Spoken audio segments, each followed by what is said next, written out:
Stand by, the meeting will begin shortly.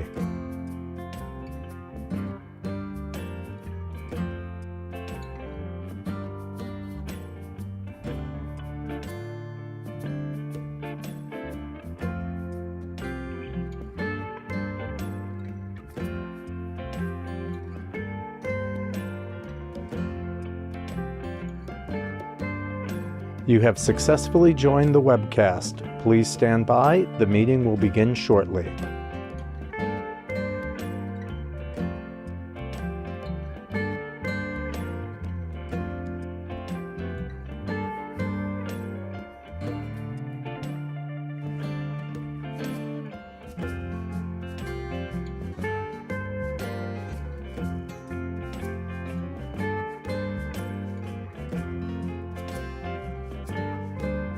You have successfully joined the webcast. Please stand by, the meeting will begin shortly.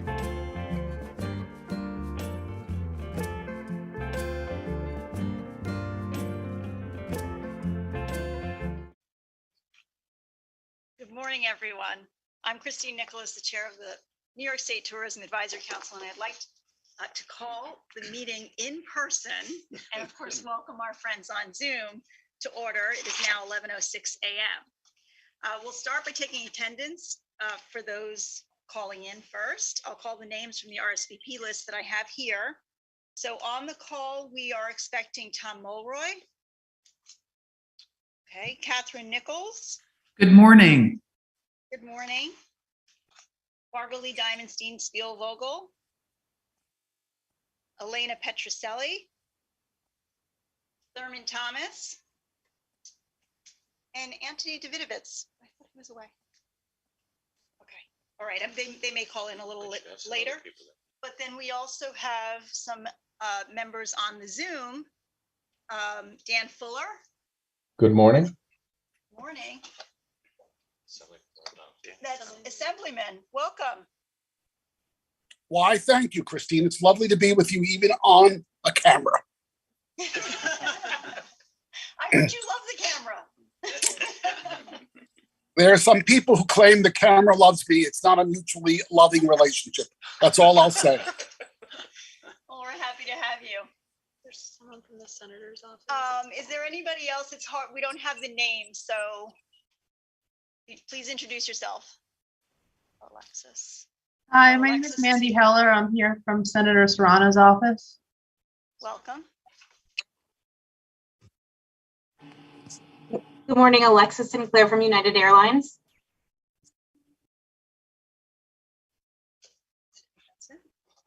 Hi.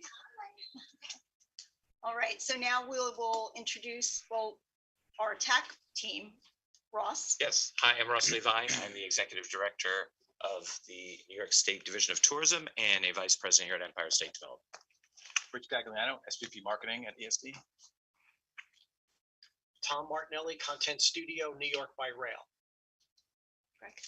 Greg Marshall, I'm founder of Genesee Journeys. Today I'm representing Visit Rochester and Wine, Water, and Wonders of upstate New York.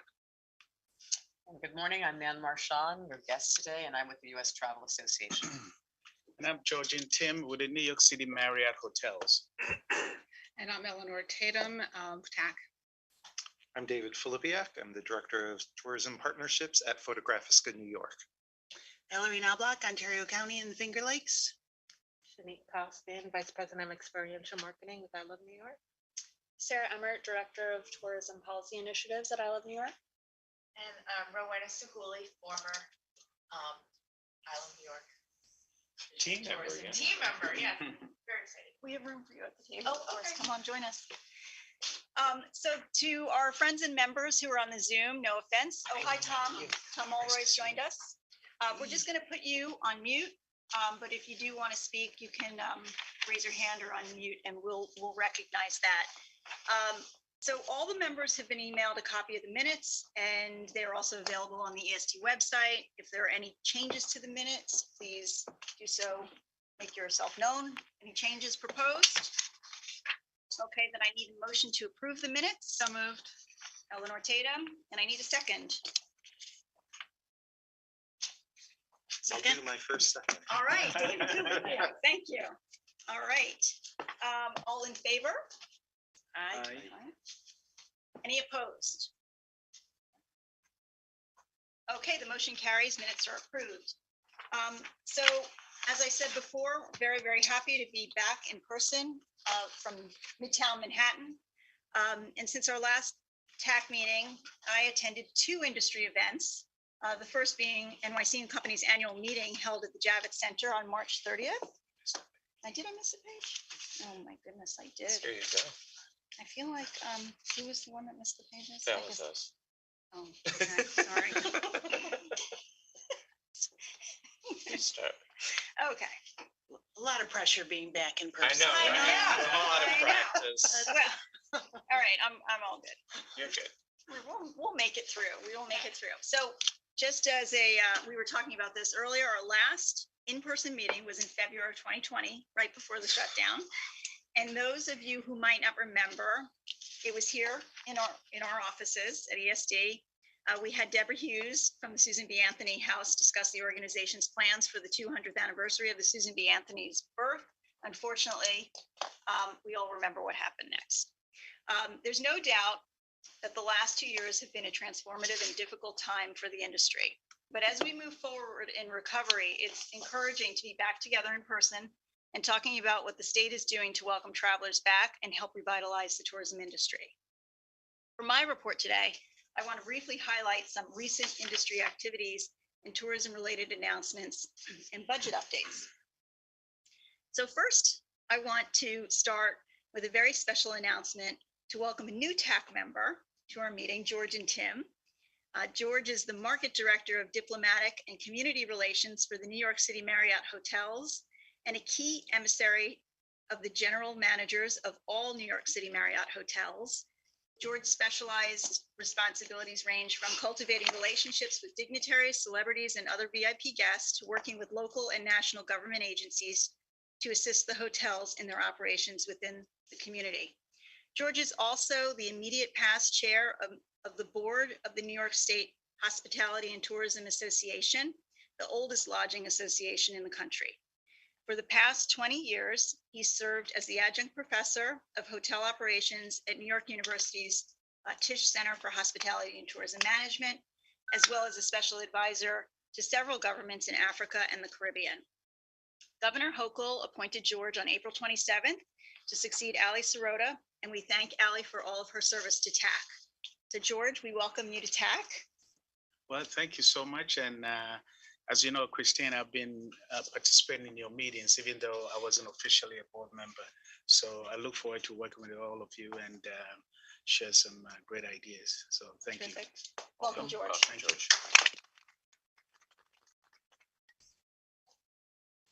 So since the last TAC meeting, I had the pleasure of attending 2 industry events. The first being NYC and Company's annual meeting held at the Javits Center on March 30th. I was joined by Ross at that event. This was NYC and Company's first in-person annual meeting in 3 years, and they announced the launch of a new marketing campaign called Get Local NYC. This new campaign features travel guides on each of the city's 5 boroughs, giving travelers a sense of place from the perspective of a local New Yorker. Mayor Eric Adams was in attendance to launch the campaign as part of his Rebuild, Renew, Reinvent, a blueprint for New York City's economic recovery. Governor Hochul sent a video message supporting the work to bring the city back to its record levels of tourism. The meeting was also featured the release of a new data regarding the city's tourism recovery, forecasting that in 2022, the number should expect to reach 85% of the 2019 levels. David was there as well. Oh, I was yes, in you were attendance, there yes. too, of course. Wonderful. Great. It was a very good meeting. I mean, they had about 800 people there. Seamless, yeah. Pretty robust. I also had the opportunity to attend the New York State Tourism Industry Association's annual conference in Westchester, the end of April. I was joined, Greg was there as well. You were there as well, right? I think there was a lot of, Rich, you were there, Ross? you were Yeah, there? yeah, Good. It's great. So, you know, we've been together, but not here. But now we are. This year's conference theme was on transformational tourism stewardship and featured discussion from Roger Dow, President and CEO of U.S. Travel, Andreas Weisenborn, the Destinations International, former I Love New York Executive Director Gavin Landry from Visit Britain, and the annual I Love New York update from Ross, which was very well received. It was great to attend both events and to hear all the exciting updates from our industry partners and how each region is handling recovery. The governor has announced some new tourism-related infrastructure and funding projects, starting with the new state park unveiling in Kingston. In recognition of Black History Month and Women's History Month, the governor announced plans for the new state park to commemorate the legacy of 19th century.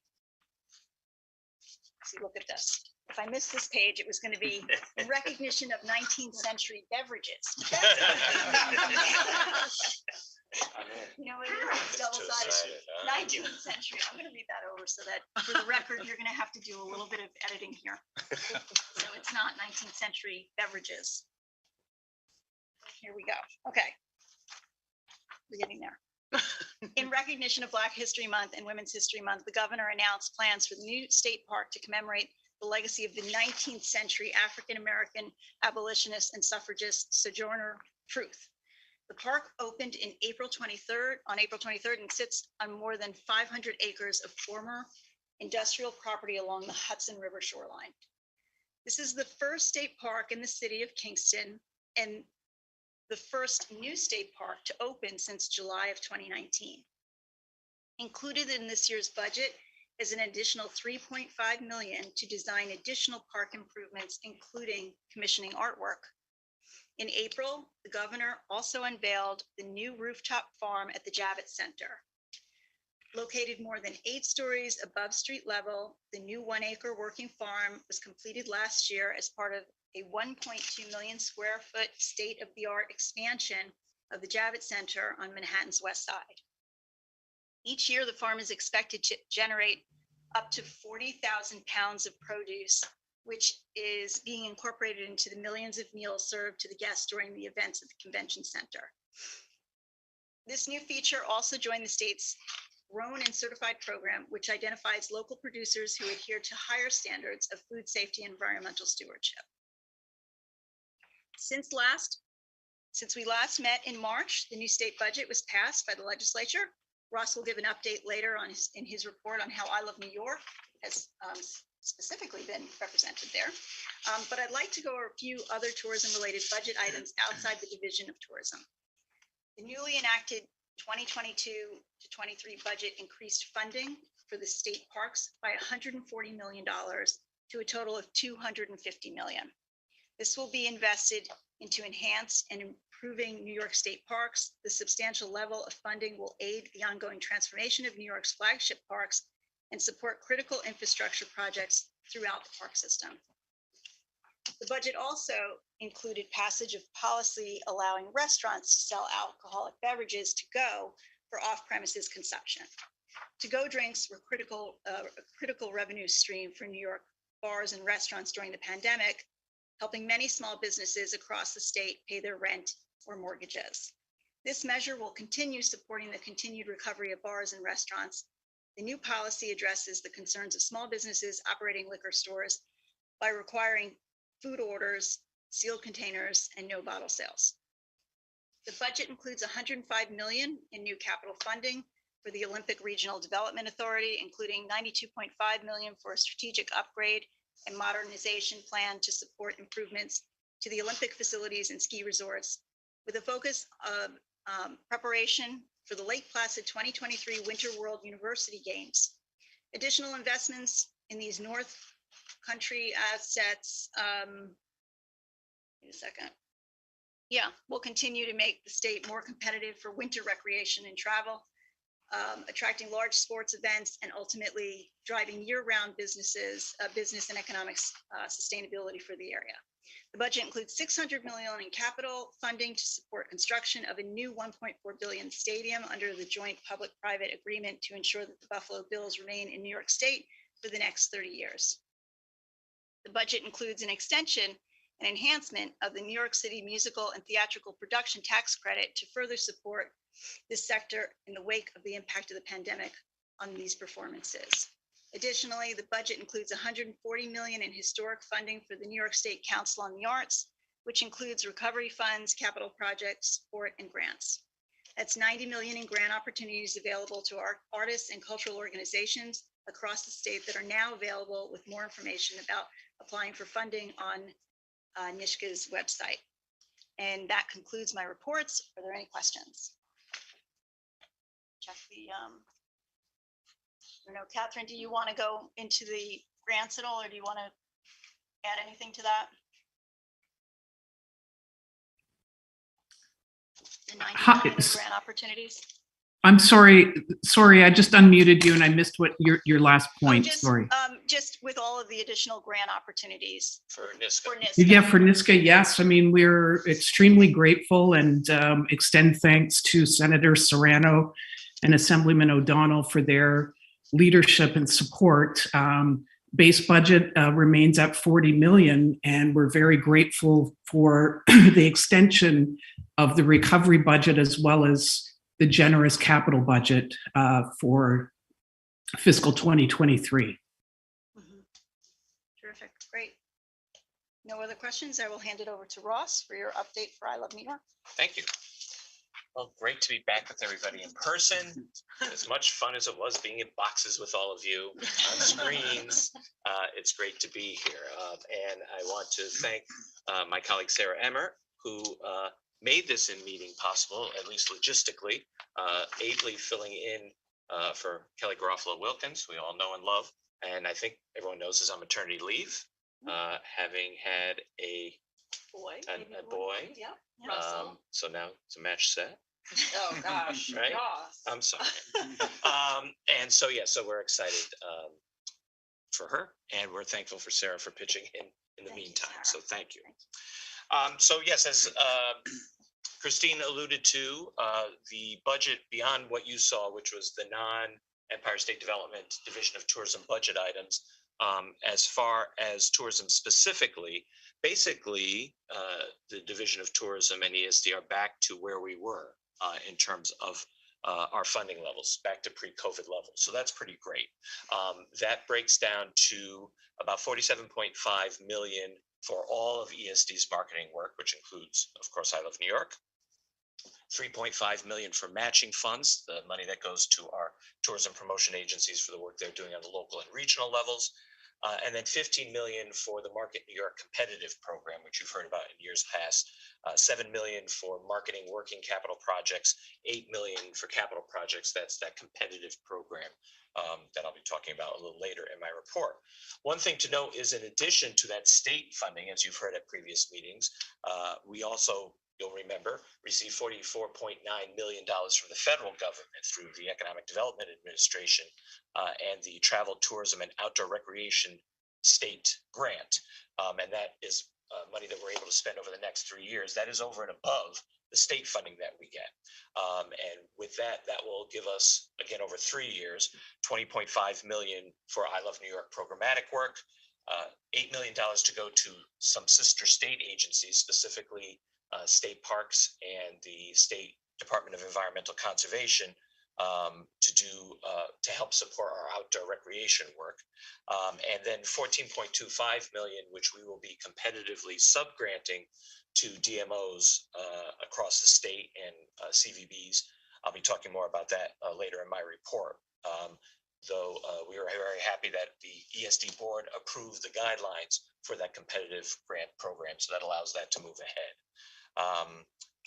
So that's kind of the budget picture of where we are now. Bottom line, we're in good shape with resources. Good to be back where we were in terms of state funding, and then with that additional federal money allowing us to do work that we haven't done before. So that's exciting. In terms of what we've been doing at I Love New York since our last meeting, we are getting ready for our summer advertising. The television plan to launch in late May, early June. Rich tells me if this meeting was another week later, we'd be able to show you. Looking at a lot of great stuff. But you'll hopefully You'll be all seeing see it. Hopefully you'll be seeing it on your screens at home in the next couple of weeks, and then certainly at the next TAC meeting, as we always do. So we'll be excited to be back on air for summer. We've been doing a good amount of international work, actually teeing things up as people are returning to the U.S. We hosted an Ireland fam tour from April 15th through the 21st. Platinum Travel, which is an award-winning travel agency in Ireland with over 30 years of experience in the industry, sent their award-winning travel TV presenter Ed Finn on a tour showcasing attractions and lodging through the Hudson Valley and the Catskills, Central New York, Finger Lakes, and the Greater Niagara region. We engaged with Platinum on a partnership to create a 15-minute video about the unique experiences for travelers to enjoy on a road trip through New York State. And so while they were here, they captured content, which was shared with their social media following, and will produce the final product in the next few months, which will be broadcast over 50,000 consumers in Ireland. We also were supporting Delta Airlines with a effort with Belgium.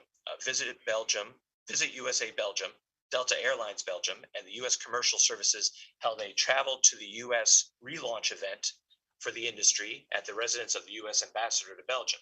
And I Love New York sent a pre-recorded message from me, which was played at the ambassador's residence as part of that event, where the ambassador, the deputy chief of the mission, and 45 others were in attendance. You can see the picture there on the PowerPoint.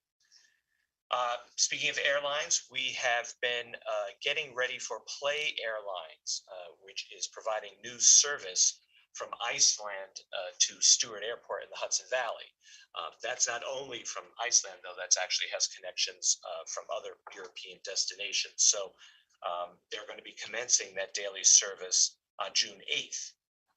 And so we have been working with Play, the Port Authority, and our TPA partners in the Hudson Valley to facilitate and promote that service, as well as the Hudson Valley and New York City for vacations. So you'll remember we did this for Norwegian Air. Whenever there's kind of a new service to New York, we want to be able to maximize that as much as we can.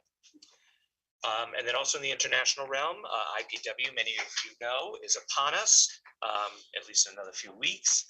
June 4th through the 8th in Orlando. I Love New York will be returning for an in-person presence there with a booth slightly scaled down from our height pre-COVID, but good to be back anyway with some partners that will be there with us.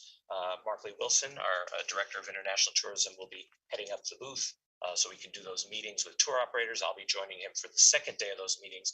The first day I will be with Finn Partners, our PR agency, at the Media Marketplace, meeting with journalists. So we will be meeting with both journalists and tour operators from particularly our key markets, UK, Canada, Germany, and Australia, and some other as well, but we try to limit ourselves to where we have the standing presence to have the most bang for our buck. I wanted to talk to you about some of the work we've been doing in segment tourism. First, on Path Through History, we were able to maximize a partnership with the Museum Association of New York as part of their annual conference, April 12th through 9th through the 12th, which was held in Corning. And that gave us the opportunity to have a Path Through History booth to promote the program. And it's a great opportunity for us to have the heritage and historic community together. And we are able to talk to them about the Path Through History program, encourage them to sign up to be a Path Through History site, to participate in Path Through History events. And we also had an ad in their conference program and on their website and other benefits throughout the year as part of that partnership. Also with Path Through History, we're getting ready for the Spring Path Through History Weekend, which is coming up June 18th through the 19th. That's Father's Day weekend. Also with our sites to the one in fall, October 4th through the 6th. But already for the spring weekend, we have 58 events signed up at 51 different sites across New York State. Those are a combination of live and virtual events. You'll remember we went to virtual exclusively during COVID, but the response was doing a mix was actually very helpful, because even though obviously the virtual doesn't get the visitors there in person, which is our long-term goal, it gives exposure to these sites that they otherwise wouldn't have, gets people interested in visiting. So we allow both live and in person. Themes this year include everything from civil rights and indigenous peoples' history to arts and culture and military history. There are several Juneteenth celebrations, currently 6 of them actually to date. And so we'll be promoting those events in the Path History Weekend with dedicated I Love New York blog posts, social media posts, a newsletter feature, and a dedicated press pitch. And we actively are encouraging his heritage and historic sites to become part of the Path for History program. If they are, they not only get the sort of year-round promotion of their site, but whenever they do events, even outside these weekends, we promote those events on the Path for History calendar. So if any of you work with any heritage or historic sites who aren't currently Path for History sites, we encourage them to go to the I Love New York website and check out the criteria. We'd love to have them join that segment. June is a busy month for us, not only getting ready for summer, not only Path for History, but of course, it's Pride Month, LGBTQ Pride Month. And after a 2-year hiatus, I Love New York LGBTQ is reactivating at in-person Pride events. We'll be engaging LGBTQ consumers across New York State. We're hoping to have a presence at Pride events throughout June and actually throughout the summer. Some of them go into July. Right now, we're hoping to be at Buffalo, Albany, Rochester, Harlem, New York City, Fire Island, and Rochester.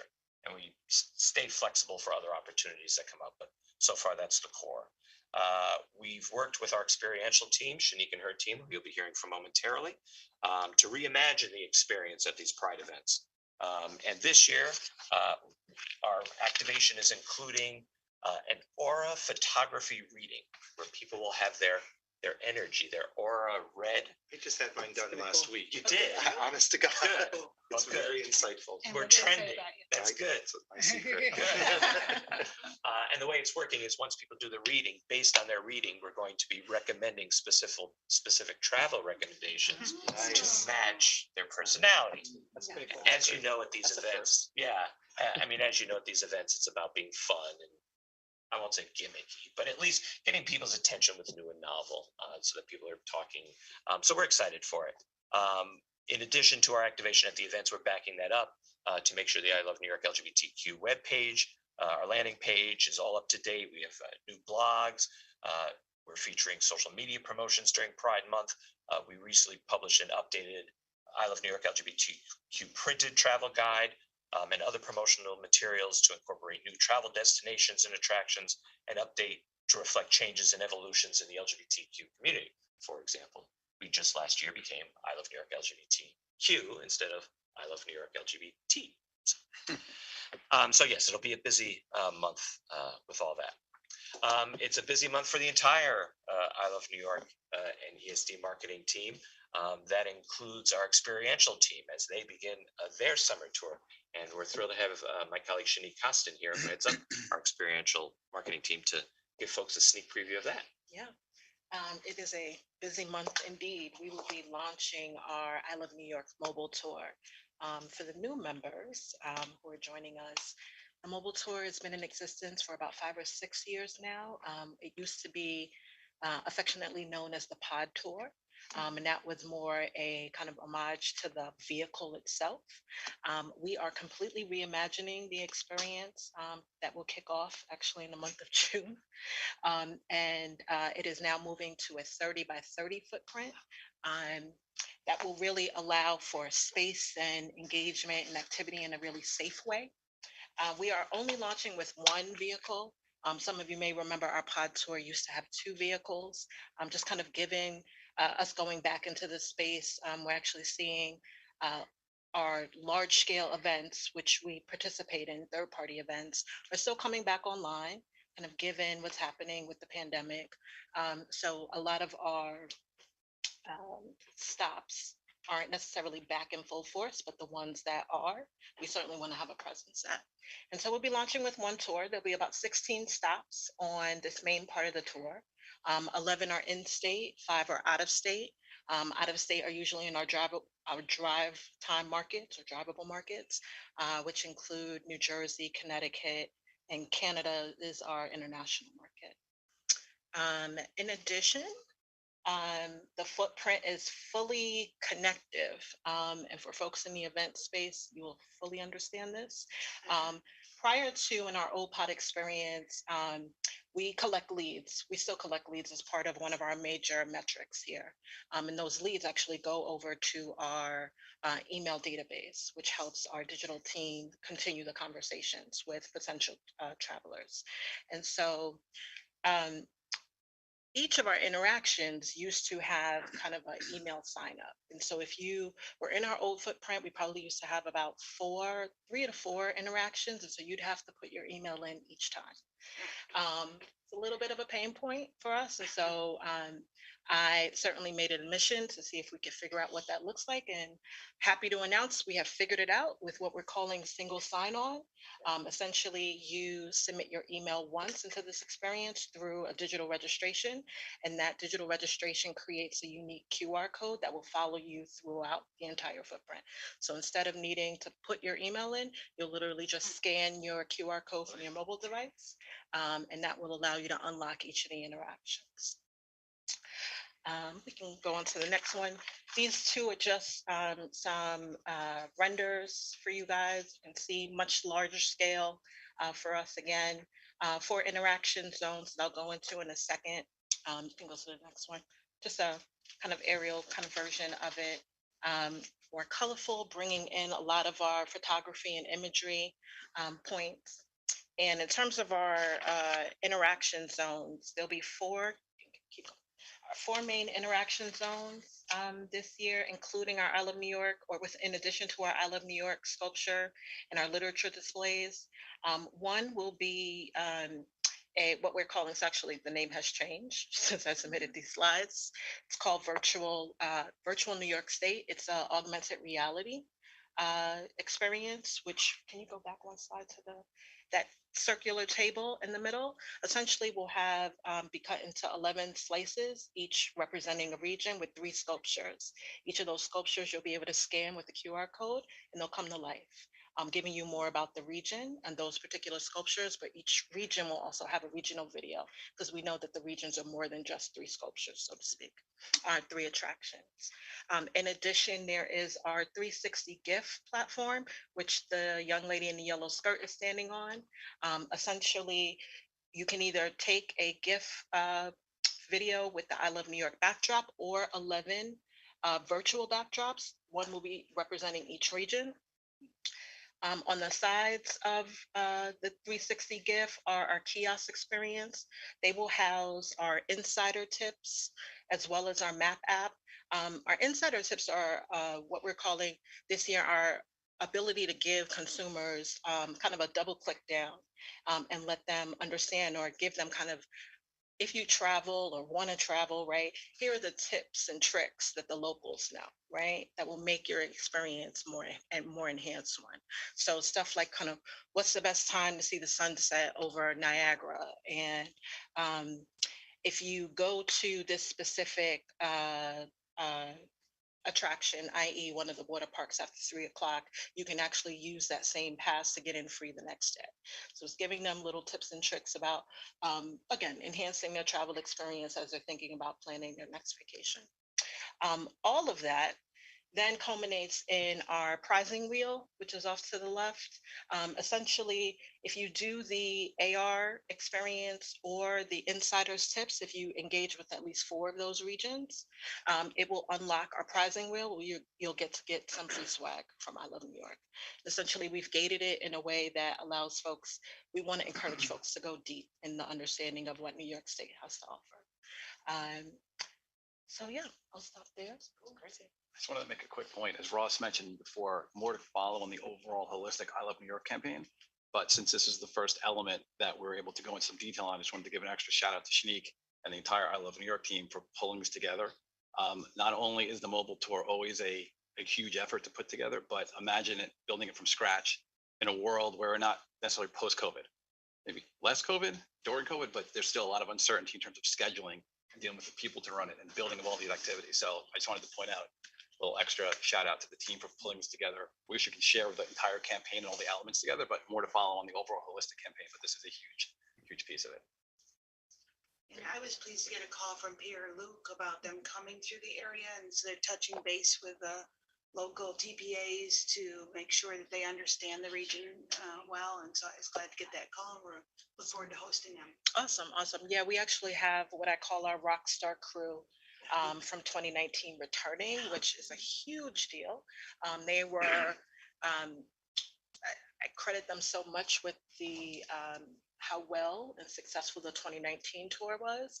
And to get 4 of them, we had 8 that year, but since we're only putting 1 tour back on the road this year, we had 4 return. We actually had more than 4 return, but given some logistical challenges, some had to drop and are going to our other programs like LGBTQ and some of our other activations. But having them back, I think will mean the world to everyone, and they are connecting with the local TPAs to understand more about the region and go deep this time. So excited. How do you measure success with the tour in terms of actual, I guess, conversion to visits? That we can't really track in that regard, like conversions to visits. This specific activation will allow us to track a lot more though. So as Rich was mentioning, this was totally a group effort, and we are connected not only digitally through the single sign-on, we're also tracking folks in terms of visiting the I Love New York website and that kind of thing. So we'll be able to track more of kind of where you are in the funnel, so to speak, in addition to having your email and being able to communicate with you. We'll know which attractions, which interactions within the footprint were of interest to you, which ones you explored more by region, so we can serve up specific content for you kind of on the follow-up through our digital channels around Greater Niagara or Rochester area. Is there any ability anywhere in there for people to actually go in and buy tickets or anything? We don't, I mean, in general, I Love New York, we're not in the product selling, we're in the product promoting business. Right, So, but yeah. is there a way for people, like, because, you know, a lot of these things are impulsive. Yes, right. And so if they're somewhere and say, you know, in a area, in a local area, right? And if they say, oh, this looks really cool and we're nearby there right now, is there a way that they could be able to buy a ticket for an attraction that would be nearby? A lot of what we do, almost everything we do, drives back to ilovenewyork.com. So the Right. combination of that and the brand ambassador, if someone's really interested in something, the brand ambassador will be trained on saying, oh, here's how to go to buy a ticket to this thing that you just expressed interest in. Or if you're on your own, we point you to the website, whether we're pointing people back to New York City & Co. to actually book a hotel, or to attraction X, Y, or Z to buy a ticket or make a reservation. The website's designed in a way to not necessarily take you deeper into our experience too quick, as when you feel relevant, when you feel it's the right time to go up and buy, to then shoot you off to make the purchase. Because Ross said, we don't really. Okay, so you can click to their website. Oh, yes, Okay. yes. I just wanted to make sure that you.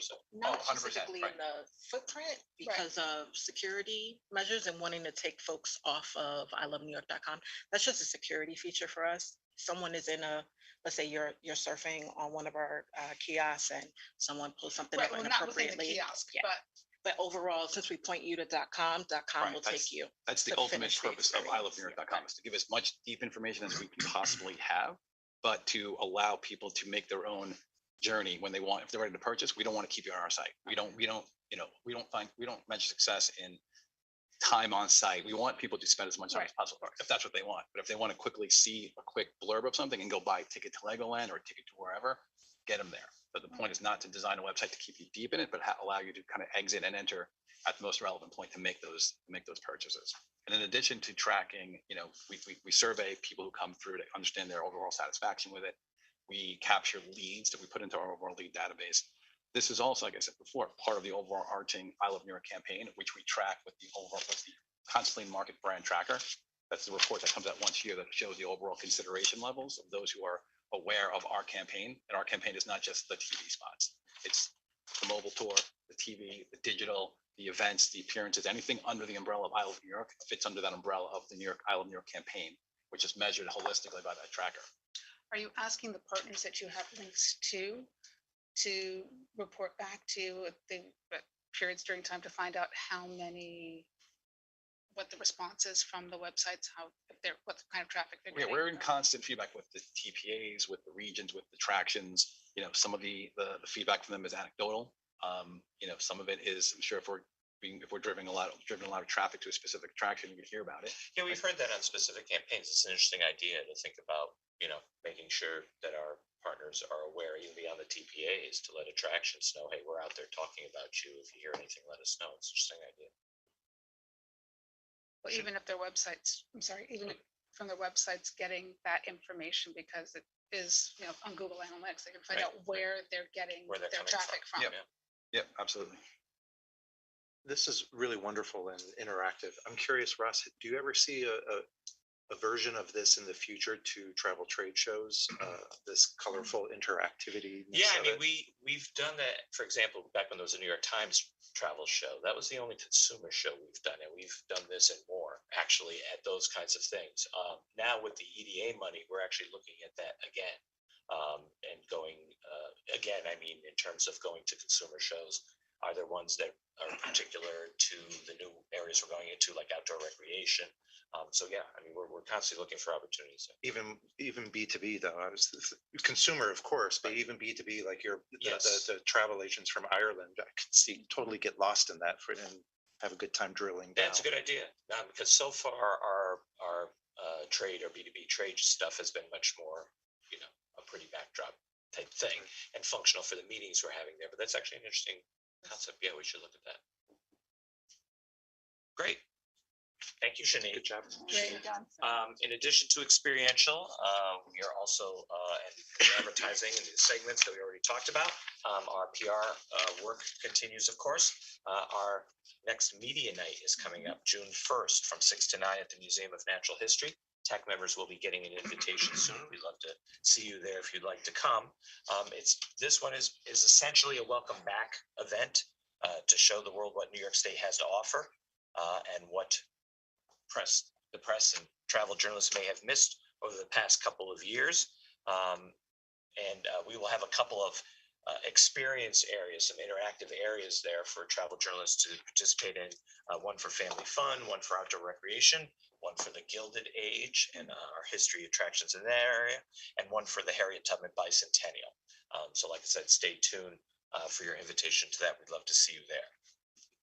In addition to all our promotion and marketing work, of course, I Love New York is also working to support our industry. One of the things we know is a huge issue is workforce development. And so we were happy to again partner with the New York State Department of Labor for a second year of tourism-specific virtual job fairs ahead of the summer season.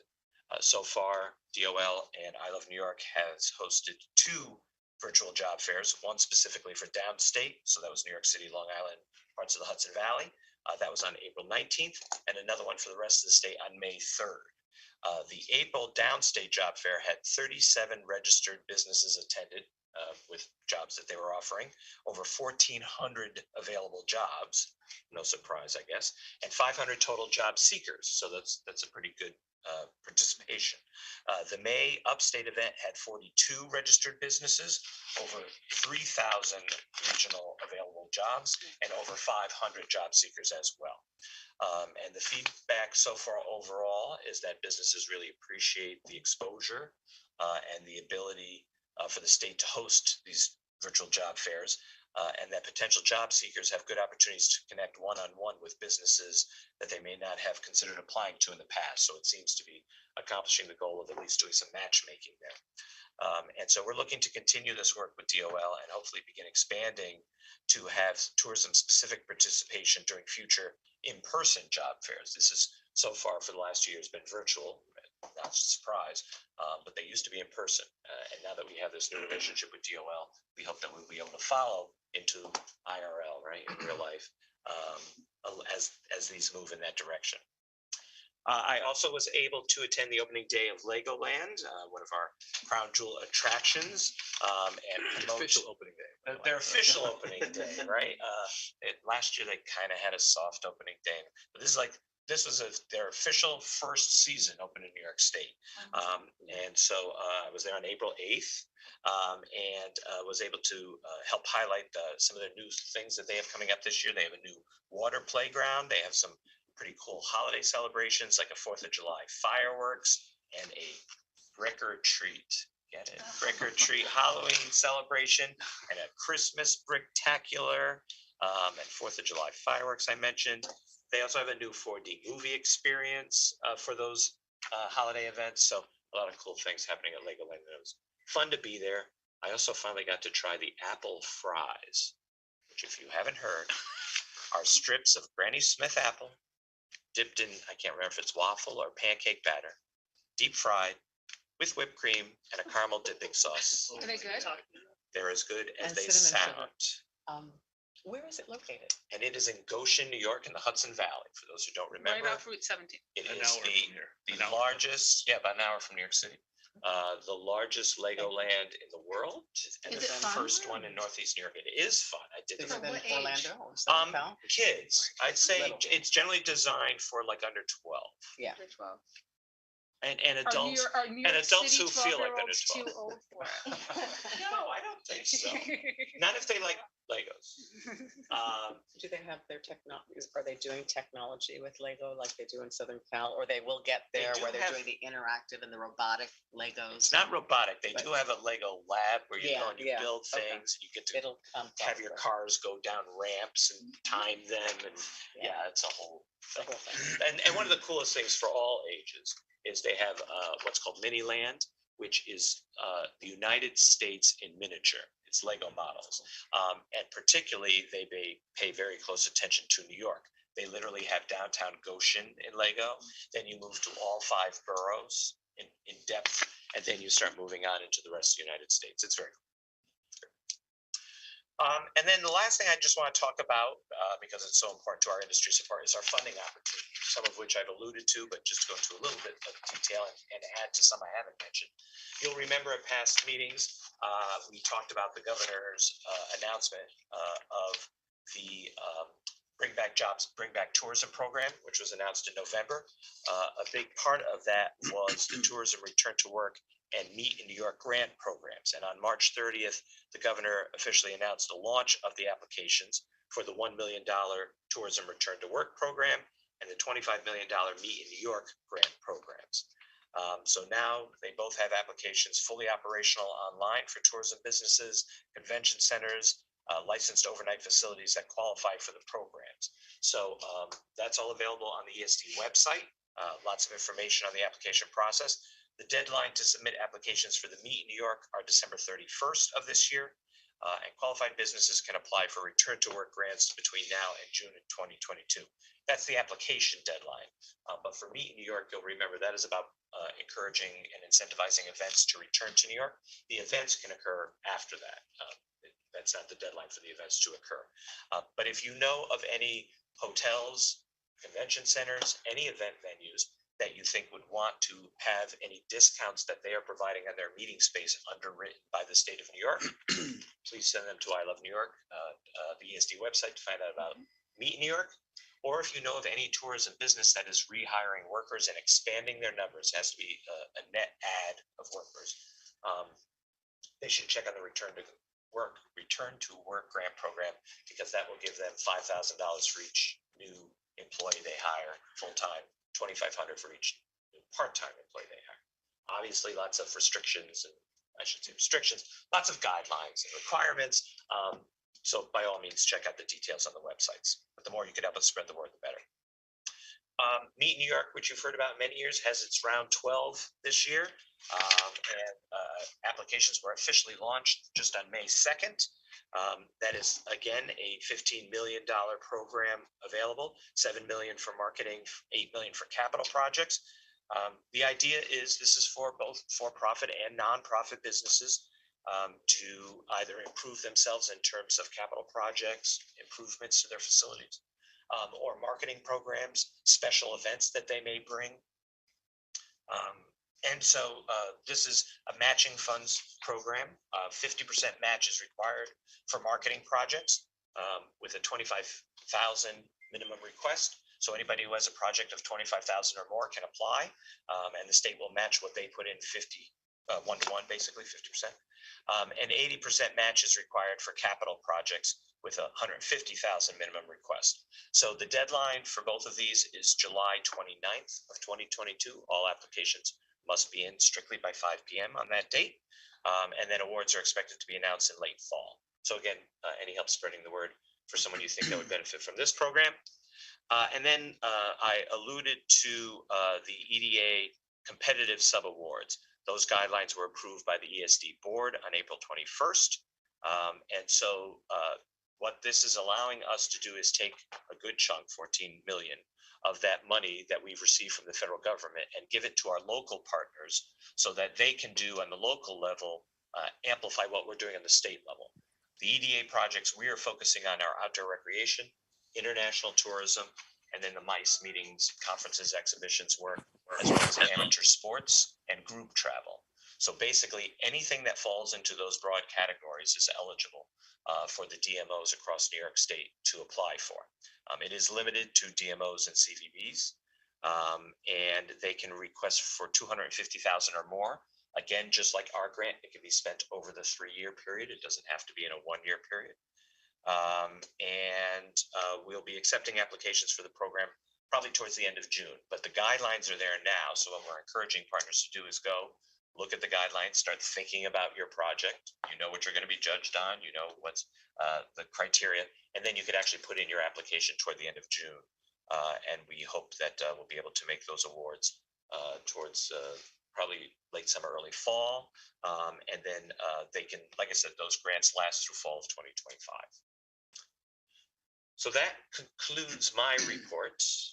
Before I hand it over to our special guest, does anyone have any questions? Russ, I have a quick question. With the Made in New York grant, quite frankly, a lot of hotels are very, very frustrated about the whole program.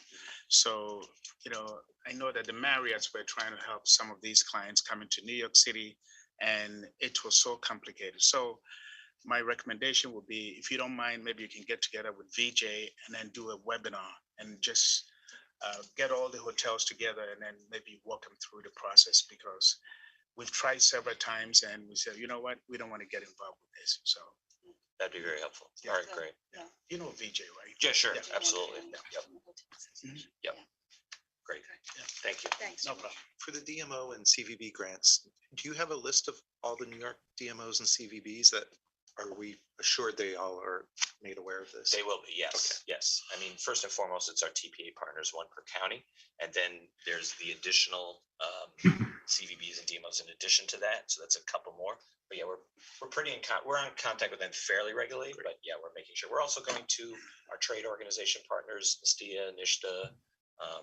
You know, When Ross went to the New York State meeting in Westchester, he met separately with all of the DMOs that were there.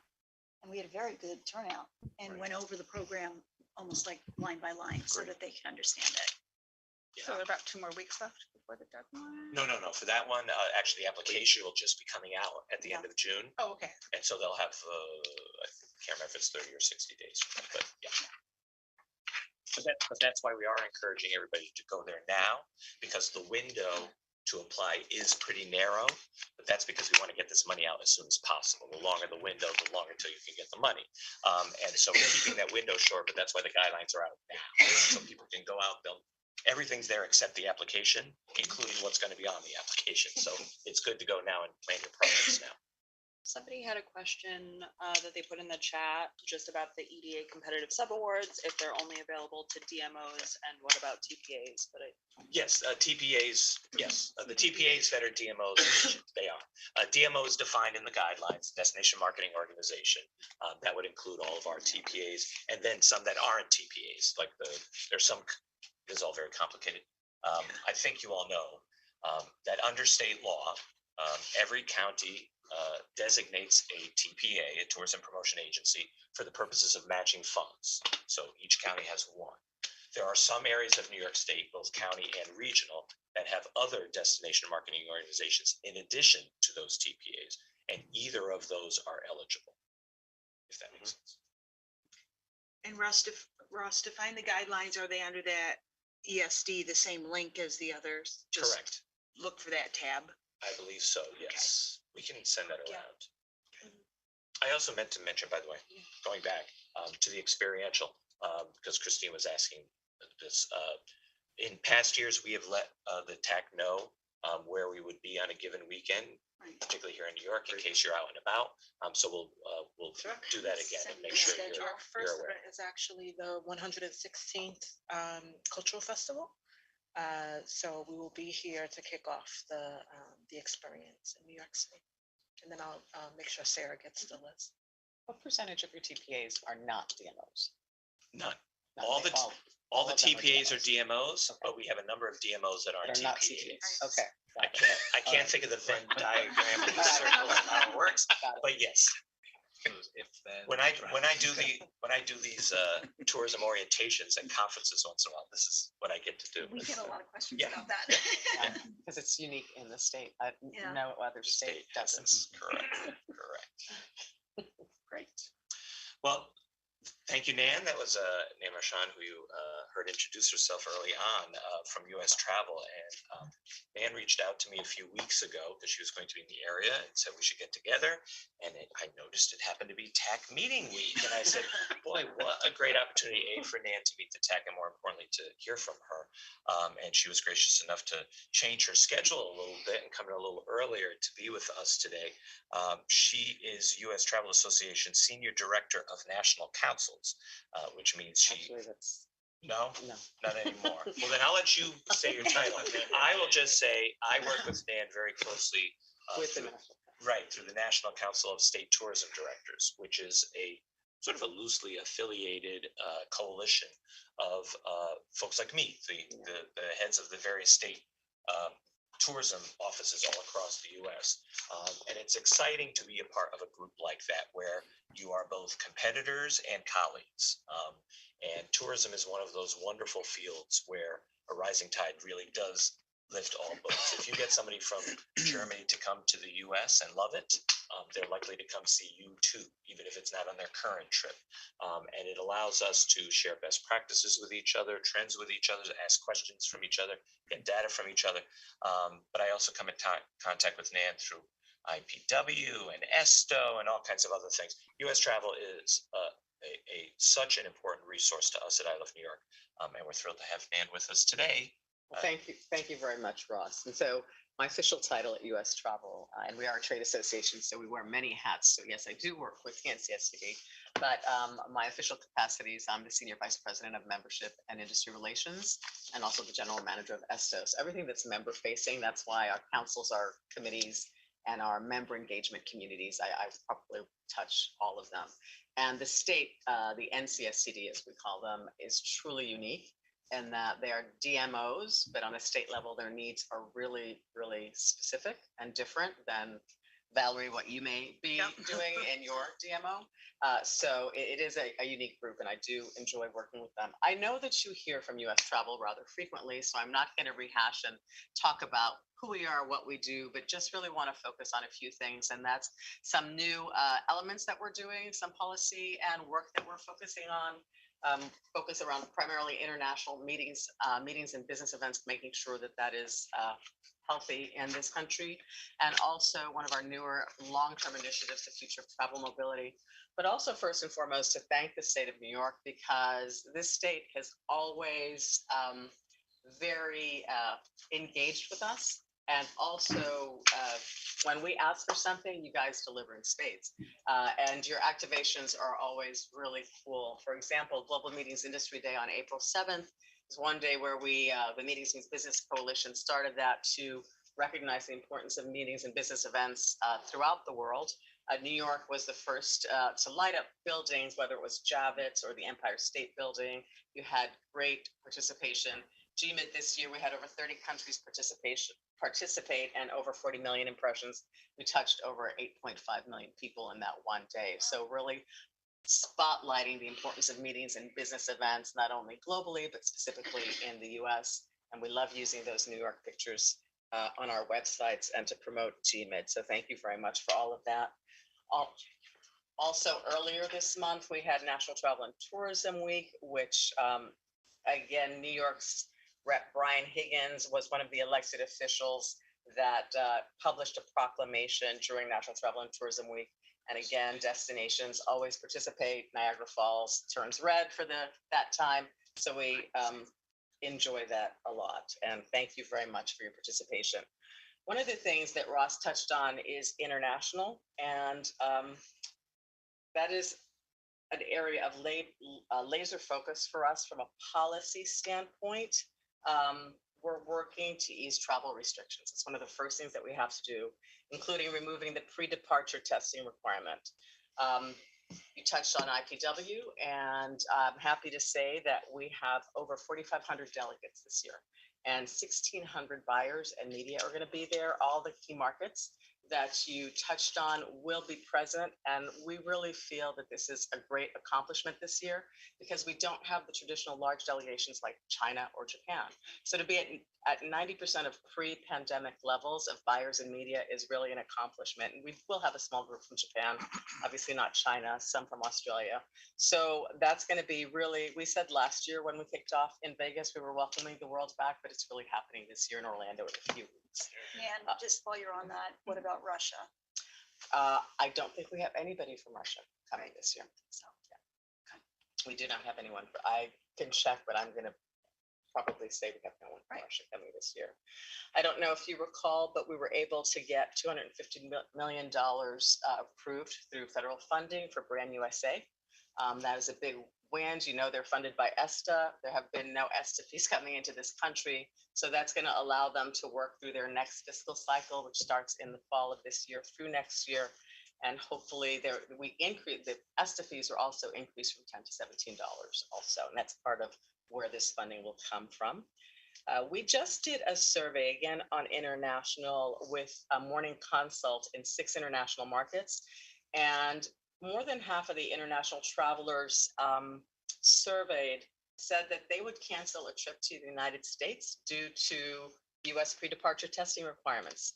It would have a huge impact on them coming to the US. That's why we're so focused on asking this administration to lessen the requirements, also to prioritize traveling to destinations without the cumbersome entry visa requirements, the vaccination and we're asking foreign governments like UK, Germany, and Canada, they've all eliminated their pre-departure testing requirements for vaccinated travelers for COVID. So that's really what we're focusing on.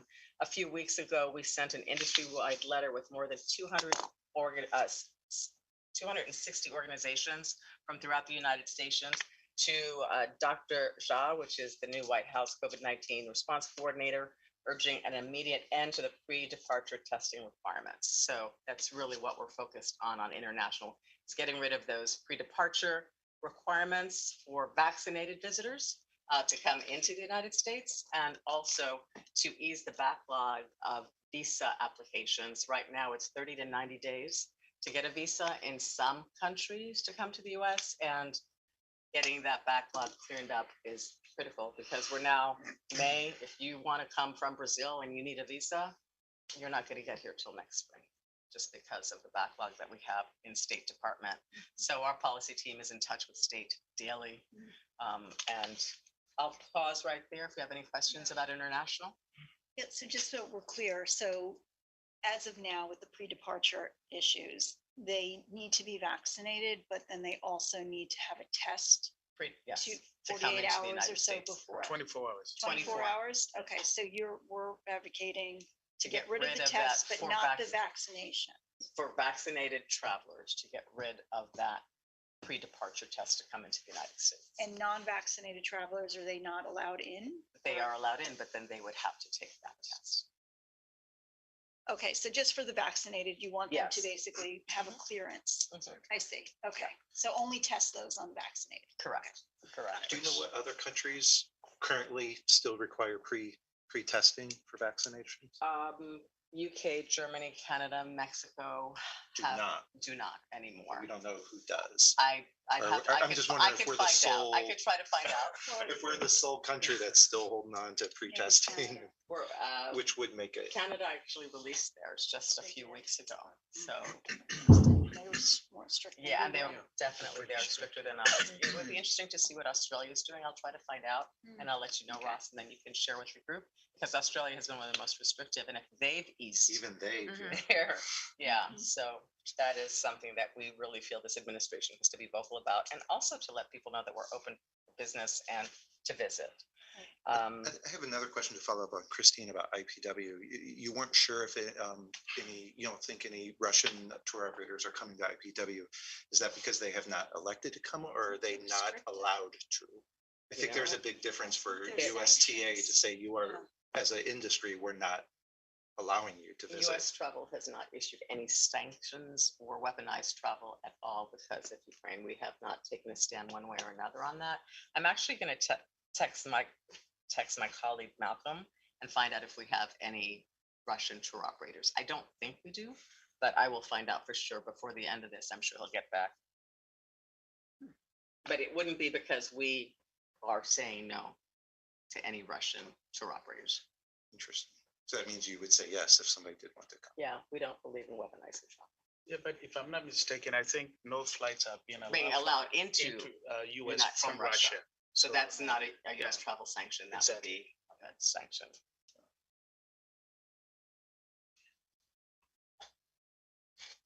Any other questions? And I know pre-COVID and pre-Ukraine, we've never had that many Russian operators anyway. There were probably never more than a dozen. Yeah, that's regardless of the It's a big market position. though, for New York. Correct. It was. It was a growing market. It was a growing market, and also for California. When I was back there, it was a huge market for California, especially the luxury. But I find it interesting. As somebody who takes appointments, I don't know how I would feel if I had to have my cheery face to a Russian tour operator right now. I don't know. I would. That's interesting. I'll see what he says if he goes back, because he's already seen my text. Very quickly on the meetings and business events and corporate travel front, US Travel has had an initiative called Meetings Means Business for the last 10 years. That was done as a standalone coalition supported by industry dollars. It was very clear to us through COVID that meetings and business events are key and crucial to a healthy hospitality industry in the United States, and that until all of our segments are fully restored, our industry as a whole isn't restored. Right now, Tourism Economics is estimating that 2024, possibly 2025, when we'll have a whole industry again. And that obviously varies across the United States. I know New York, larger urban cities are definitely more impacted than other areas like say in Florida or Georgia, who never shut down. So what we decided to do as an organization is we brought that initiative in-house. It's no different than the attention we pay to international or domestic or national parks or transportation, for example. So it is a core feature of the work that we do on a policy level. And some of the things that we are trying to work on right now is, where's my text? Policy stuff isn't my world, so I want to make sure I do this correctly. The legislation that we're working on is to make a change in corporate policy, budgets, and new technologies. One of our most important priorities that we're advocating for in Congress right now is to restore the deductibility of entertainment business expenses to spur recovery in the live entertainment and event sectors, and to extend full expensing for business meals beyond 2022 to support recovery in the restaurant sector. We're hoping that these incentives could significantly help bolster the investment in corporate travel and meetings and business events. And I know that it's a huge part. We work very closely. In fact, Fred Dixon is the co-chair of the Meetings Means Business Coalition. Jerry Saito has been involved for years, and we definitely engage with them on any issues that have to do with meetings and business events.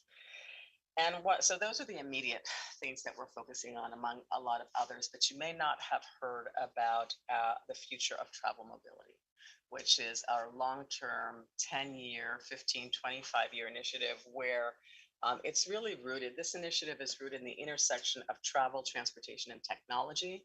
Our industry needs to have a seat at that table at a federal level in each one of those areas. And we're leaning into the trends that are going to significantly impact travel and the industry in the decades to come. And we feel that those are the areas where they are rooted. Our core values and principles that we're applying to look at this work is obviously first, our mission is to support travel to and within the United States. So everything stems from that. The second is to unite the industry and command our collective voice in these areas to make sure that we're present in all of those sectors. Because an example on transportation, if we don't have a seat on the table, by 2030, EV vehicles are going to be all over the place. is New York State equipped as a state to have charging stations, not only at rest stops, but convention centers and hotels and other areas? So making sure that from federal level, they understand the needs of hospitality and travel throughout the US when it comes to initiatives that the feds are working on.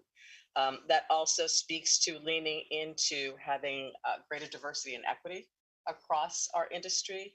It also leans into sustainability issues in our industry, and as it's seen through the travelers, so also having a better understanding of consumer needs. So that's our future travel platform. It's really all about mobility, sustainability, a seamless, secure travel.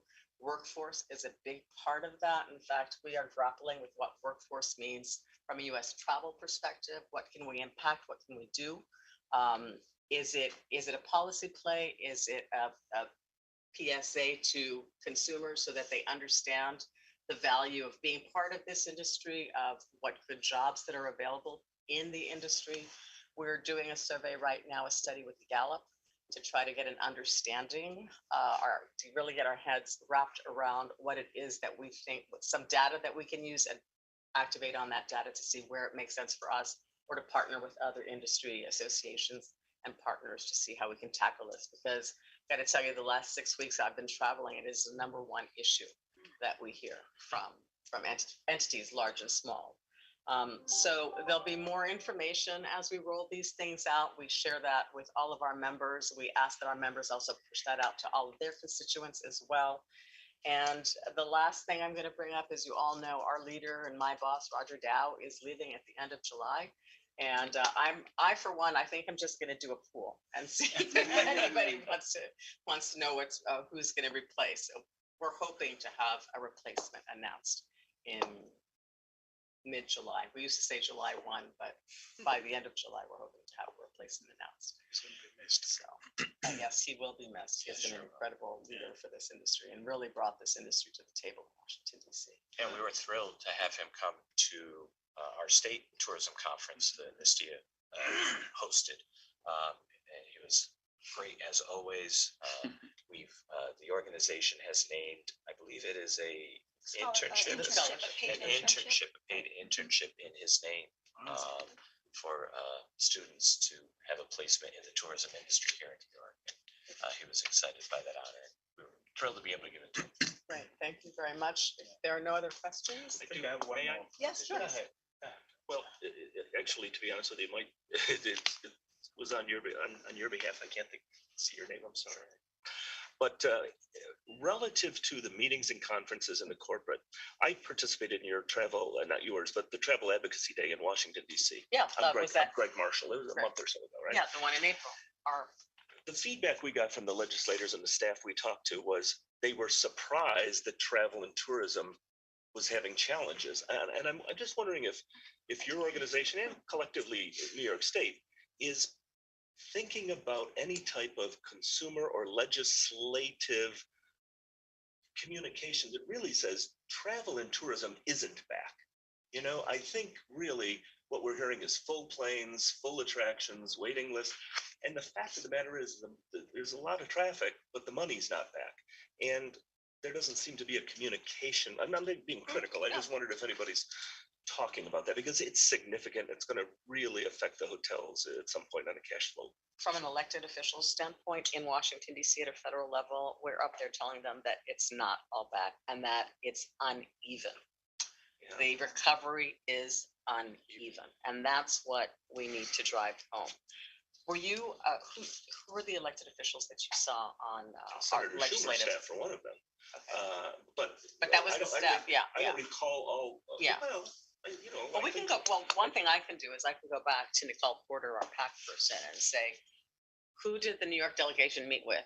And some of the feedback was that recovery was here and everything's rosy, and it's not. So whoever on our policy team are meeting with those elected officials on a regular basis need to make sure that the message I know there's a direct thing, but my next door neighbor thinks everything is hunky-dory, right? And I'm not positive that that's. From a consumer messaging standpoint, that's not really our role, but in a way, we're taking a look, we're reevaluating, is that our role when it comes to workforce? And is that something that we need to engage in, and how would we engage it, and how would we fund it? So, yeah. I so- understand the challenges. Yeah, certainly. so, but that, I think it also starts on a local level from not only on the Fed To level, but also DMOs on and TPAs, local members to absolutely. their city councils, Yep.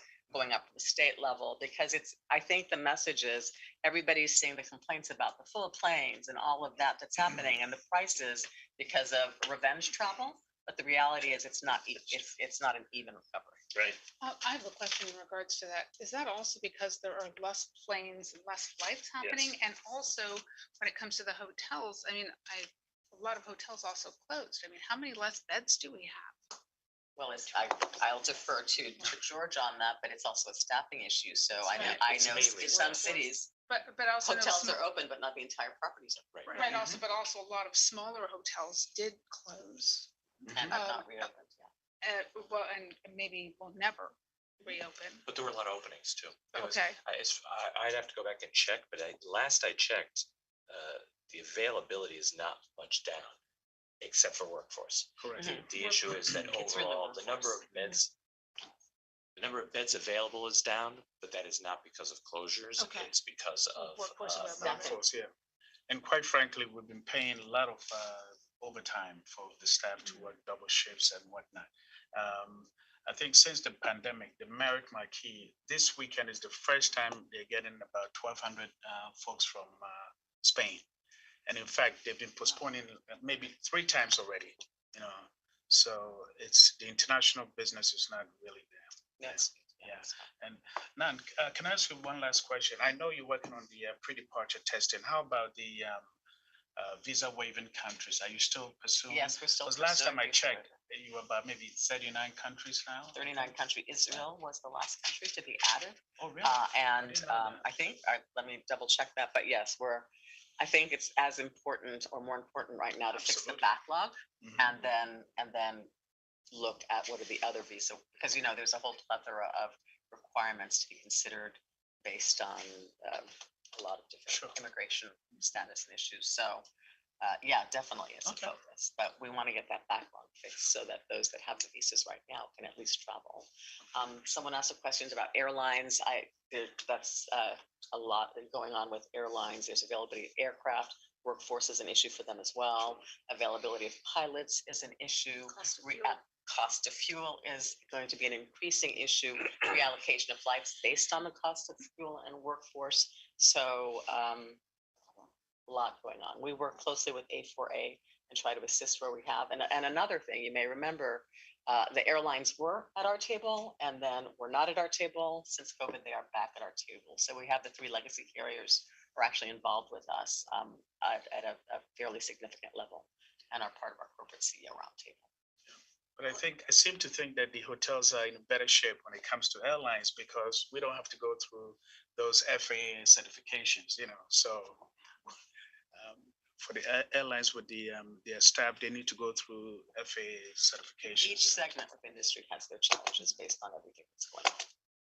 Well, as a state that a lot of our tourism is the drive market, it's still a lot of interstate tourism and tri-state tourism that we are concerned that the fuel surges, Yeah. the price is really going to impact negatively on people driving to New York. So I don't know how much that's in messaging to the elected officials to try to, pressure, the gas reserves or whatever it takes to get those prices down. So Tourism Economics did a study last month and MMGY Global did a study about the price of fuel. The price of fuel doesn't stop drive market.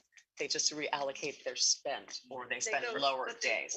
But they'll go fewer days or they'll reallocate. They're going to go to They may still go to Buffalo, but they may not, they'll spend less days or they'll stay at an economy property. It doesn't stop them from traveling. They just, how they spend their money while they travel.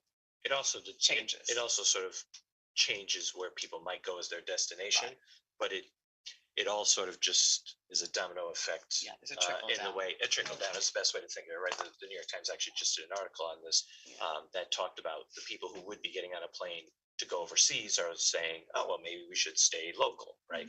And so, but anyway, One thing I read this morning is the parity of the euro to the US dollar might spurn some more outbound travel. We're saying we're going to be at parity within the next month or so. So that'll be interesting to see what dynamic that does to outbound travel from the US. Particularly Canada. Well, this was very interesting. I do have one last question. I don't know how much US Travel plays with picking the cities for IPW or how far out it is. Yeah. But I know that after, and I'm dating myself here, but after 9/11, we advocated for then Powwow to come to New York City. It wasn't until 2005 that it was able to come. But then you saw, you know, the upswing of the international visitors that a lot of people track directly to Powwow or Yeah, IPW. So can. if there's any openings, let us know, because I know that New York State would really want to bid for that. So I know at the end of this year, I think we are through 2026, and I know they're going to start the next round. Okay. And I know that we as a team, as a staff, would love New York because it is such a huge draw. We have to depend obviously on the state, on NYC and Company, on the hotels, on the bid package and being able to meet what the requirements are to do it. But I'll let Malcolm know that. And Right. I mean, I always, I have my hat on now of New Yeah. York State, not necessarily New York City, but if New York City is too expensive, then we might even look at Buffalo, which could probably use a lot of help right now as far as positive, getting people to. When is the stadium supposed to be completed? I'm sorry? When is the do stadium? they have a convention center large enough? They have a pretty big, no? No, When the stadium, when the stadium is completed. we need a convention center. We need over 800,000 square feet of just trade show Oh, we space. have that at Javits. I know we have it in Javits. Javits is you know, it for the state. This year, we're about 1,100 booths. Pre-COVID, we were at about 1,400 booths. Mhm. It's just a big footprint. And then rooms, we use 10 or 12 hotels. Yeah. It's a huge commitment from the city, and that may be why, when things were on the upswing and the hotels were getting the rates and everything, the allocations weren't as easy to get for what we need in midsummer, which we're usually in May or June, which is peak travel So time. Buffalo has not made the. There's no city in New York that would meet the needs of IPW except New York. But The is convention Buffalo center in not Buffalo making has the stadium also a flex space into a convention center for No. that kind of? I don't think any stadium works that way because you Well, need 'cause my- individual rooms. Right, well, because when the Jets were gonna, Yeah, that was, they were planning. they on were doing- planning on that. for Yeah. sure. That got, as you know, Right. voted down in Albany. Yeah. Fortunately. Yeah. So, That doesn't mean you can't do pre and post stores throughout the state. right, which after we an did, IPW, so. last time, and we partnered with a lot of airlines that did special pre and post flights. From different countries, From, yeah, absolutely. yep, so that was very successful for the entire state. It all, Yeah. benefited, so. Well, without any other questions, we want to thank you for joining us. Thank you very much for your time. Really insightful. And now I know we're running a little bit late, but I do want to open up the floor to TAC members if you want to give us any updates on what's happening. Anything? Hey, yeah, Christine, Niska?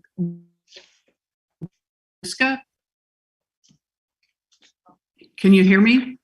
Yes. Oh, sorry. And I do apologize. When you called my name earlier, I was having some technical difficulties, so I was not expecting a question and didn't quite hear what it was. But it is really timely for me to share NISCA's grant-making opportunities for the upcoming fiscal year. And for those of you joining us today who may not be familiar with NISCA, the New York State Council on the Arts funds the not-for-profit arts and culture sector, artists and organizations all across New York State. And like tourism, arts and culture has suffered under the past 2 years of the pandemic, but we are making a comeback. And it's exciting this week at NISCA because our application portal opens for fiscal year 2023 grant opportunities. And those include, just very briefly, we've simplified our categories to be really responsive to the needs of the field and to grow access. These are two of our major priorities for the agency. And the categories: support for organizations, support for artists, support for special opportunities, support for partnerships, and regrowth and capacity enhancement. So the application portal through the 12th of July, and capital projects opportunity it comes later this fall. So it is a really exciting time. We've been doing webinars for the field to understand all of our application opportunities and to really encourage growth from throughout the state and access. So please join us at arts.newyork.gov. We're taping everything so that if grantees or applicants haven't had a chance to join us live, they can tap in and learn everything possible about accessing these vital funds. So thanks for that. And Catherine, are you, I just want to make sure that you're aware with Shanique on the truck coming to the 116, right? Where is that exactly, the 116 Part of their cultural festival. Where is it in, or do we know? And we can always email it out later. Yeah, I can give you the exact like cross street where our footprint will be located. Okay. Thank you. Any other new business that any of our guests would like to make us aware? I just have one question. It's Greg Marshall. I recall being at one of these meetings, either in person or online, and there was a lot of discussion, very encouraging, about an interagency task force that would work together. And I wondered where that stood today.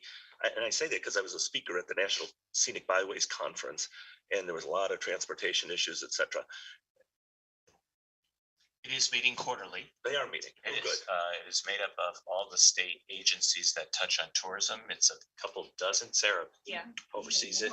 It's a couple of dozen agencies. Yes. Um, I mean, we have more formal meetings where it's about 18 state agencies. It's surprising the state agencies that actually touch tourism, DOT, the Department of Transportation, for instance, participates, the Thruway Authority, obviously parks. And then regularly we have, smaller group calls specifically with the Department of Environmental Conservation as they're getting their birding trail up and running. We have calls with parks as they get these new facilities running. Especially throughout COVID too, because there was a lot of closures. We had to kind of coordinate on our website how we were positioning folks to go visit like state land. So we are in constant contact with our state agencies. And as Ross said, the formal meetings are kind of, more like the TAC meetings where everybody will present what's happening, but we're always talking, throughout the department, Shanique's team, Anna's team, talking to other state agency partners. Thank you. I have some questions in regards to something we should, I think, talk about at another time, but something I just want to put out there, talk about New York State campgrounds in certain areas of the state, and the fact that if people don't know about them at certain times of the year, that they're out of luck for the entire season for camping. So for instance, like Lake George Islands, for instance, if you don't get on the website that first week, there's absolutely almost no possibility of getting to camp because they sell out. Because they sell out immediately. But there are other places like, for instance, up in the Catskills, I think it's Piccamoose, Blue Hole, where you only can book 2 weeks in advance. So it gives more of an opportunity for people to book, but you also can't plan. Right. So it's a double-edged sword. So I don't know what the answer is, but there's an issue there. So those people that can't plan that far in advance, right? But there's also there's also those that can't not plan that far in advance. But there also just don't know. And so when you've got people that just don't know that they have to get on in, gosh, I think it's 6 months ahead of time. Yep. And they have to be on that day to get places that they want to be. And again, in a climate that is uncertain like it has been now, I think it's very unfortunate for a great deal of people, especially those that are newcomers to the outdoors especially, because then they're not going to be able to take advantage of some of the most beautiful properties that the state has to offer. The only thing I know, because you brought up Peekamoose, and it's a state-owned property that DEC manages, and I don't know if this is just, Well, you that know, one's- individual. well, that's a That good- one's over tourism, so they Right, they yeah. actually don't promote. They do that because they don't really want people to go there. They Right, have a lot but of I'm saying issues that's there. like every 2 weeks, but the way it works makes it available to a lot of varieties of people. Right. And it actually works. Yeah. Whereas other places, you know, if you don't do it 6 months in advance, you're not going to be able to go. All right. Well, let's think Yeah, about we'll check with our sister agencies that run it. See if Yeah, they- and make sure we have the information on the website so people know if that's how it is, then if they know in advance, then we will help to promote it. We did just run a blog. We did run a blog in early spring. So we ran a blog in early spring that was about places to post now. That ran everything from the Hamptons to camping. We specifically called out camping. And there was a number of different things, because that's true of a lot of different places. Right. And not true of a lot of others too, right? But that was one thing that we did do to let folks know. Right. Yeah. So guys, International yeah, tourism. can I just have your attention? Okay, I don't know if you have something you want to add, Tom, did you want to talk about trains or anything, or? Always You want to had a talk que- about trains. But you had a question at the New York State, so I just Well, wanted you to have the I mean, opportunity to there's have a lot it of out there. things, a lot of changes going on. Amtrak is scheduled to get $66 billion. I think, you know, the way it works is that the states buy for money. I would encourage I Love New York to have a dialogue with DOT to help, you know, with the grants. There are some challenges, as I've been mentioning to people with New York by Rail. We're not on the seatbacks anymore, so I'm trying to get some support. Rich and Ross have mentioned that they would try to help. They feel it's important. You know, once you're out, and it's hard to get it back in. So I do appreciate, you know, the support, but I do believe that the future of rail is very promising. I think New York, you know, has to step up its game, and I would, you know, encourage I Love New York to, you know, get involved in those discussions, either through their interagency discussions or, you know, elsewhere. Thank you. I will tell you, I did a little research myself on the seatbacks, and I wanted to see how the airline industry was handling it, because they don't have magazines now, in-flight magazines. A lot of them have done away with them. And then to your point about redistribution of weight, because of the fuel costs, I mean, this is what we learned, is that they are cutting back on the in-flights because they're so heavy to carry.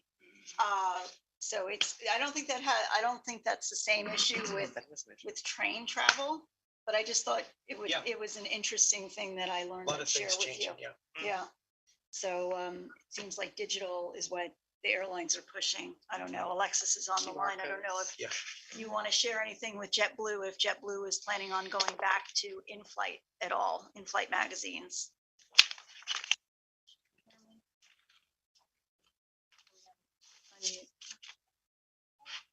Alexis Sinclair. Alexis. There we go.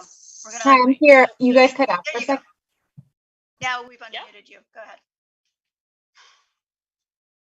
No, I'm so sorry you cut out. Can you say it again? I've heard the digital part, but Just as far as in-flight magazines, you know, we're learning about how airlines are maybe not going to return that means of communication. So we were just curious about that, if you had heard anything with United. I haven't heard that we'll be changing it. We still have hemispheres on the airline monthly, so my understanding is that will continue, and I can find some more information out as well. All right, before we wrap, last chance. Anybody have a question, comment? I have an answer to a question. You have an answer. We love that. That's There even are better. than no a question. Russian tour operators or media coming to IPW. Okay. All right. That being said, I just need a motion to adjourn. So moved. Okay, and a second. Oh, now that George is in, all right, like, we're gonna give George the honor of seconding. Okay, So I'm supposed to say the time this meeting officially adjourned, which is 12:38. Thank you all. Our next meeting, should have said this before the adjournment, but is Monday, September 19th at 11 a.m. We are planning on having that meeting also in person, but check your email because we are looking at having it on location someplace, which will make it a little bit more exciting. Not that this isn't exciting. Coming back to And when you say a location someplace. Stay tuned. Stay tuned. Ross. Somewhere in New York State. Maybe possibly outside of New York City. No, we have a location in New York City that really would like to host us. And it's a question of whether or not they have the dates for it. I mean, I don't think it's a secret. We've talked about it on an earlier meeting, but we're hoping to go to the Javits Center because they also want to give a tour of the farm that we mentioned and all of the new space. It was my first time going back when I went to the NYC and Company annual meeting, and I was very impressed with the new space. So, but it's a question of what meeting they have during that period of time, whether or not they'll have the space for us to come But if not, we should have it up in Kingston at the park. Right? Remember that all our meetings must be live streamed, so we must have the technical capabilities, but we'll be on the lookout. Or Legoland, we had talked about that too. Like, also- keep those ideas flowing. But there has to be a room somewhere in Kingston. Oh, yeah, somewhere. Sure. I think we need to have some of those apple fries too, Ross, at the next meeting. The only challenge is that's UN General Assembly week, so outside of New York may be challenging for. Oh, that's true. Good to know. Is that a good week to actually have that We've, meeting?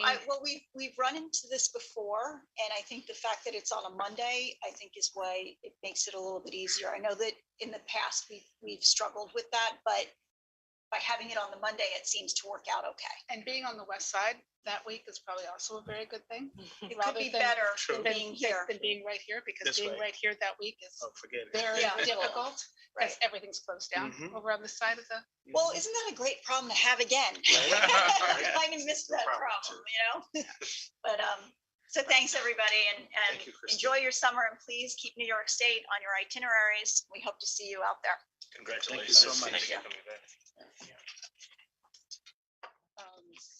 Oh, I forgot to mention, it should be a great exhibit. This parish museum this summer.